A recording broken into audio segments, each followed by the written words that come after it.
Hey y'all, Angelique Michelle here, and in today's video, I'm going to tell you about my 3 apartments in Shanghai, China.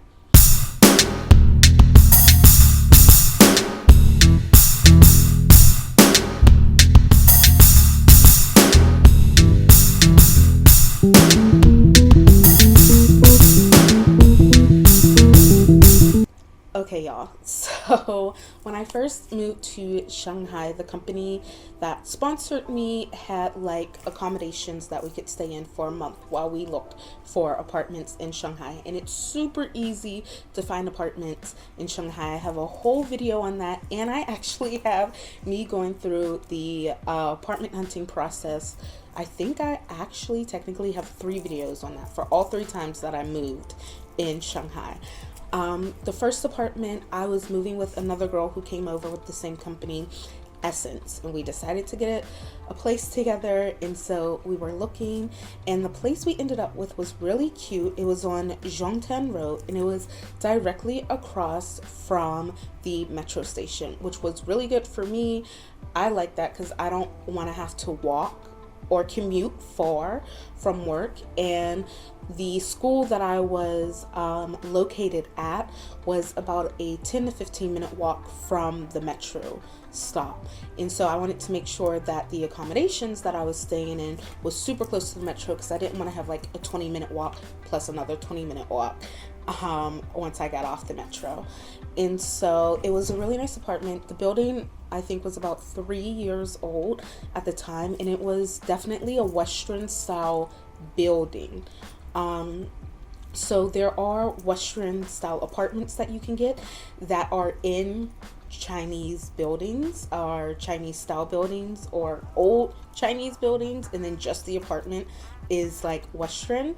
But the entire building was Western, really new, which meant that it was expensive.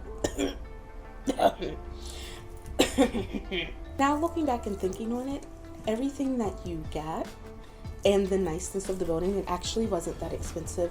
But considering like our salaries at the time, which were still really good salaries, but not like, they were definitely on the lower end of the spectrum for teaching in China, and what like all of our other friends had got, we were paying a lot.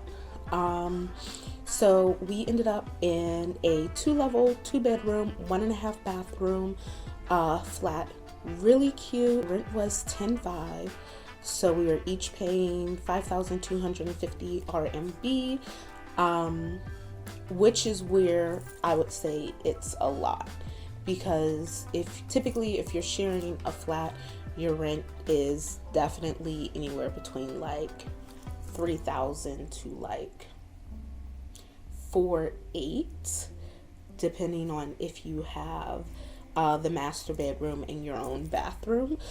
So for us to still be like sharing a shower, it was definitely a little bit on the pricier side, and it wasn't centrally located. Like, we were still on the square of what is considered like downtown Shanghai, or in the city center, but we were like right on the square. And so it was a really nice apartment. But considering our other friends were paying like 4,000 a month or 3,500 a month, and we were paying like 5,200, it was definitely on the expensive side. But it was nice, and I think it was a great introduction for us, because we had only intended on staying in China for 1 year. And so we wanted to pretty much live the way that we were used to living in the States. And so the Western building was really nice, because here we are immersing ourselves in another culture, but we, like, our home is like our safe space, if that makes sense. And so it was a nice little introduction apartment. My second apartment, I was ready to go. I was ready to live by myself. I didn't want to have a roommate. I wanted to just have a space that was all mine, and I wanted something that was spacious and nice, and like had a view, and was centrally located. And I just had all of these expectations and wants, which were, realistic. I looked at upwards of like 30 apartments. It was intense. I was like looking at apartments like every day. And so in Shanghai, you really don't have to start looking for apartments until like a month before you're ready to move at like the earliest. You don't want to be looking at apartments like 3 or 4 months before you move, because apartments, one, go pretty fast, and two, like there's an abundance of apartments. Like you're not going to not find something, if that makes sense. So one of our other coworkers had started looking in like June, and we weren't moving until September. And it was like, okay, like you might like this apartment, but it's definitely not gonna just be sitting here for 3 months. So yeah, so I started looking like a month beforehand, and I definitely saw a lot of apartments, and like none of them were what I was looking for. And I wanted to find something that was on line 9, because that was the kindergarten where I was going to go work. It was located on line 9, and so I wanted to make sure that I only had like one metro to get to work, and I didn't have like a 4 walk from the metro to my apartment, because my kindergarten was again about 15 minutes from the metro stop. And I looked at this one apartment, and at first I was like, I don't even know why I'm going to go look at this apartment, because one, it was tiny, and two, it didn't look like it had any storage space or closet space. And at that point I had accumulated a lot of stuff. A lot of stuff. But I went, and it was in a row house. Not a row house, it was in a lane house. Just like a typical Shanghaiese row house. And the row houses are kind of like townhomes, and like they're separate entrances. And typically, like the townhouses, you walk in and like there are different rooms. Like there's a kitchen downstairs, and then there's a bedroom, and you might walk upstairs and there's a room that's like the living room, and a room that's like the dining room, and then you walk upstairs and there are like separate bedrooms and stuff. So in Shanghai, what they do is they converted all of these rooms into separate apartments. And so I went into this row house, and I was on the 3rd floor, and inside this traditional Shanghaiese lane house, was one Western apartment. They had converted one of the rooms into a Western apartment and put in like a kitchen and a bathroom, and it was a studio. But for some reason, y'all, I like fell in love with this apartment. It was so tiny, but there was a ton of storage, because under, like, my bed was kind of raised a little, and under the level that my bed was on was nothing but storage. And I had 2 closets, and so it was really nice. The kitchen was really tiny, but it was just me, and there was like an island that I could sit at, a small, really small living room that was still great, and it was centrally located.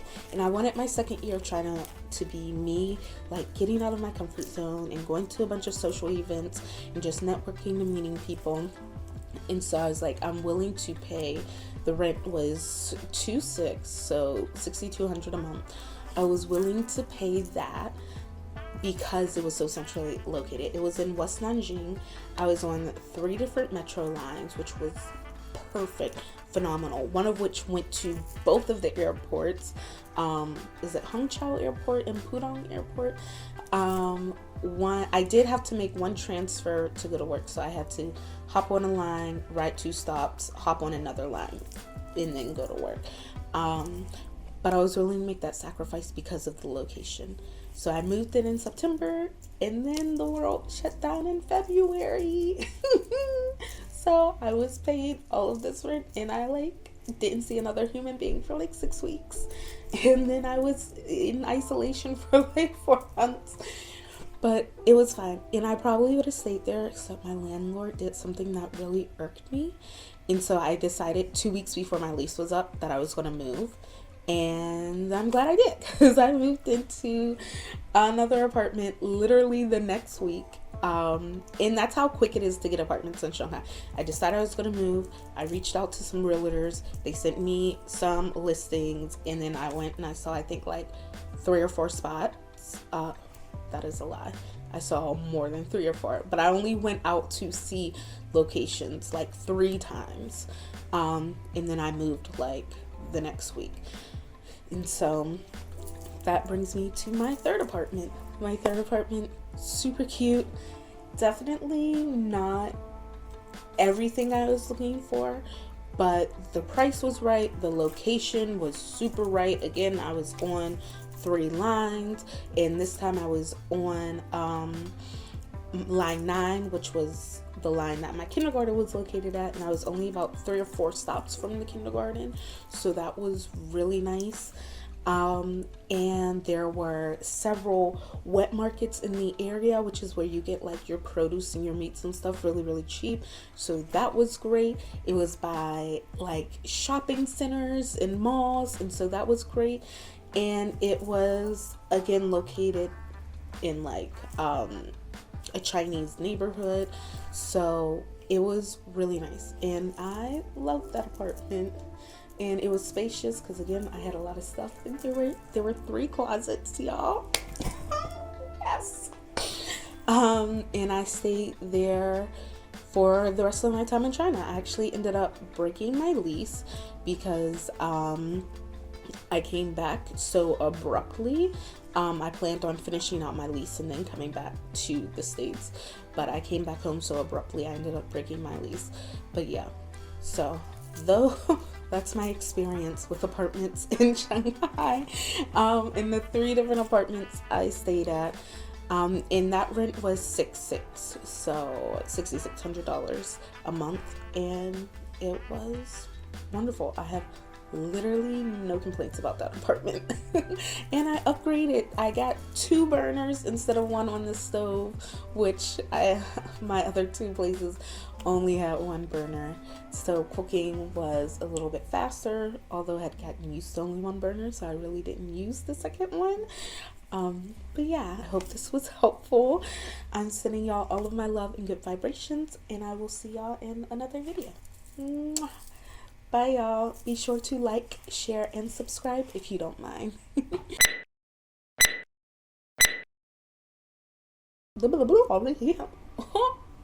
But yeah, ciao. God is good.